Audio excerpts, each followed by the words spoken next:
So we are adulting in this embodiment game, and what we want to say right now is that some lessons take a little bit longer. It's always going to be like that. Some lessons are not that quick. Some are. When you get it, it's just changed.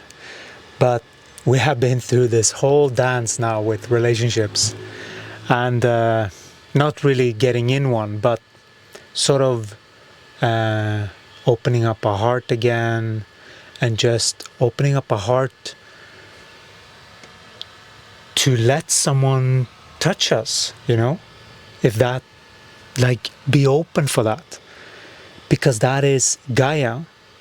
That is us opening up for Gaia to touch us, because Gaia comes through people usually, which is also the ones that have hurt us the most. And so it's easy for the body to mix the two, right? And there are a lot of projections and fears and misconceptions about couplehood that we got to revise. And we notice really something interesting is that, first of all, we got to see a little bit more what our body's type is, which is nice, because we have gone from the mental plane before. Not mental plane, but like the conditioning, right? Oh, you have to have this type of this. Like, seriously, we have detoxed so much that, and we had to detox some more. Going into this, we cleared up a whole bunch of, because once you open your heart, it's like there's more sort of like on the surface or on the brim that's just like overflowing with some more shit. It's sort of like when you fill your body with more light. It's sort of what it is. And these stuff, they feel like sometimes there's a little experience on the outside that you have to fully get to the next level. And that is what we did now, this start of the 13.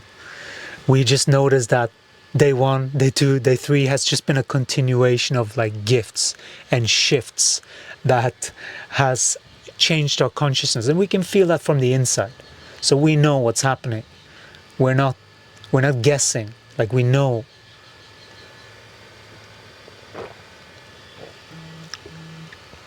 And then we know that it has to do with us and the way that we are, the way that we are being guided to operate this whole machinery by this ascension program, which we're doing every single day.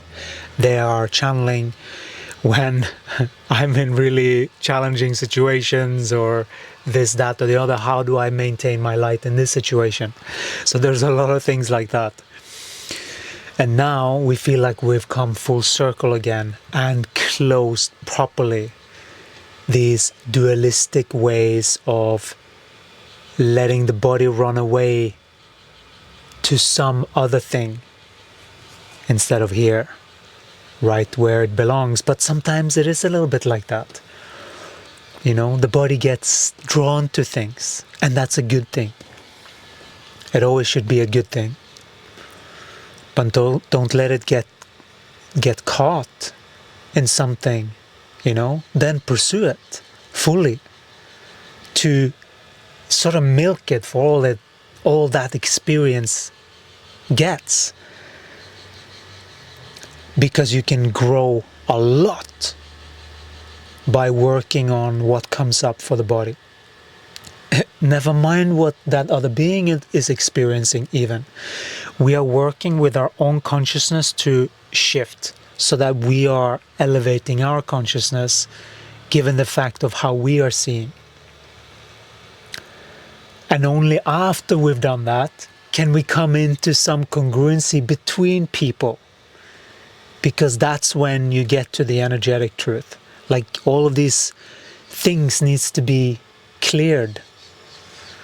And we realize now that we have stepped into more of an adult. We don't know exactly how much more of an adult we have stepped into. That is something that we will see, because we are reading the body.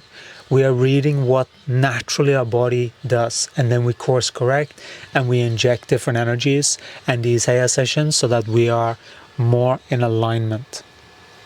And that's what we're doing. That's our remedy. That's what we do every single day.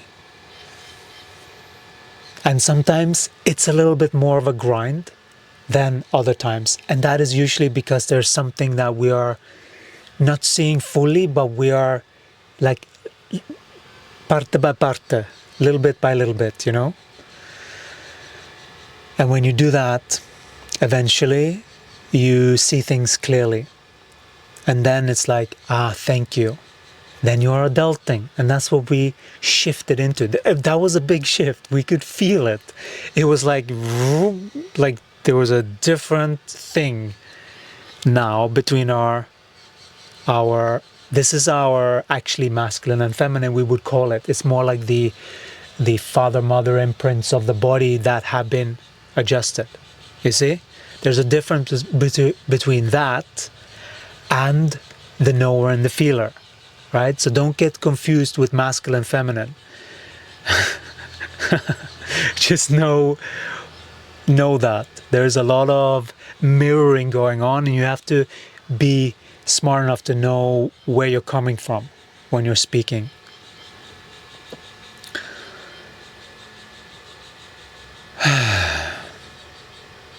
So this is how it is sometimes. Sometimes it's like the body needs more time to go through it, to feel it. Was it really like that? Really? You know, and sort of grasp how much people are pretending. You know, how much of children are actually at play here. And that's what we realized. It's like, wow. It's just children not knowing how to maneuver a situation, you know? And we see that time after time again. People pretending to be something and they haven't embodied it, or they do it in crooked ways that is more dominant than what they actually really want to have expressed to their body. Because once you have that in harmony, you are creating much more harmony on the outside. It is a mirrored reflection. And this is why you think you're seeing sort of two opposites, like the good and the bad, because of that internal split. And for as long as you think that there's something bad, and you don't see the truth, which is that most people are just babies in consciousness, unfortunately. They can look scary. They can look even really intimidating. But that's even a greater testament to how severe the split is within your own consciousness, that you would even manifest something like that, or even look at it, or continue to look at whatever it is. All of these are fitting together when you look at the truth and when you know how this mirroring work. There's been a lot of twisting and manipulation with the consciousness when it comes to energy, and a lot of beings don't trust anyone anymore when it comes to that, because there are so much manipulation. We notice that here. There's a lot of manipulation. People pretending, you know, and that's also what we are going through as a society to finally start to trust again. I mean, even the good kinds are just pretending, you know, like we notice that too. Like, okay, we get it. It's like, because we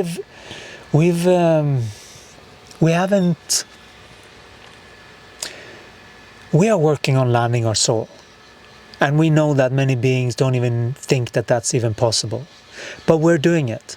And we are embodying more energy and more awareness and more consciousness through our bodies. And we have attained some things that most beings have no freaking idea about. It's stuff that is just in the movies. And people don't even get it when it's right in front of their noses. That just so shows the level of disconnect that people have from reality. That's what it is. And of course, we also get that things take time with the bodies. You know, sometimes you're not seeing the being the first time, or the second time, or the third time, or the fifth time, most of the time. And for as long as people don't see you, they're definitely not friend material. You know, they're acquaintances at best. You know, that's okay. But we have to know where beings are at before we engage with them fully, so that we know how to engage with people. Because there are a lot of beings, so many beings pretending.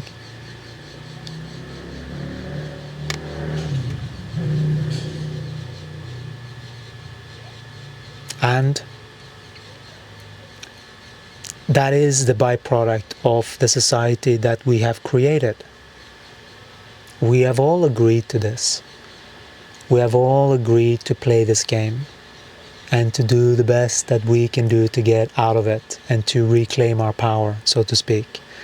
This is a soul, not versus the body, but like it's the soul with the body's journey. And for as far away your soul is, the more that split will be there. And as the closer the soul is with the body, the less you will see that split, and the more you will be in pure creation.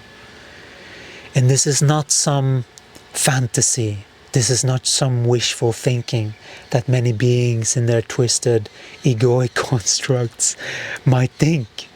It is very practical. It is about growing up and seeing the reality of what's going on, and not pretending that Santa Claus is real anymore. You know? It's like, okay, enough with the charades. Let's look at what we're actually doing, because unless we look at what we're actually doing, each one of us in our own life, in our own spiritual journey, that's how we move the needle. That's how you move the needle. That's how I move the needle.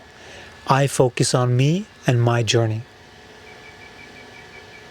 And we had some dualistic viewpoints to sort out of as well. And we are so grateful. And sometimes it takes a little bit, especially relationships has been one of the toughest ones for us. That's when we've gotten ourselves into a lot of trouble. And so we're so grateful the way that we got to experience the corrections. And there was a lot of beings working with us to assist us, changing our consciousness to non-physical, to change, to see this more clearly from where we were standing, from our twisted perception, right? But for that we had to go through it. Otherwise we wouldn't have, the frustrations wouldn't have come up for the body, for us to get the motivation to go and move forward. And that's you moving forward with your life. That's when those things come up. Because this was important for us to transcend, for us to get to the place that we are now, which we are more into learning. We haven't mastered parenting, but we're learning about parenting. And that's a big step. So that's what's coming through a lot in the channelings as well, because of where we are at in consciousness. And this is how we continue to grow in consciousness. So if you want to join us, you're more than welcome to join the Ascension program, where we shift every single day and we adjust in consciousness. We're sending you so much love. And if you want to get a little taster, you can join the Gaia live events. They're also a wonderful energy calibration tool, that we're doing to harmonize more from a feeler's perspective. All right. Thank you so much for watching. We'll talk to you again in the next one. Take care. Ciao.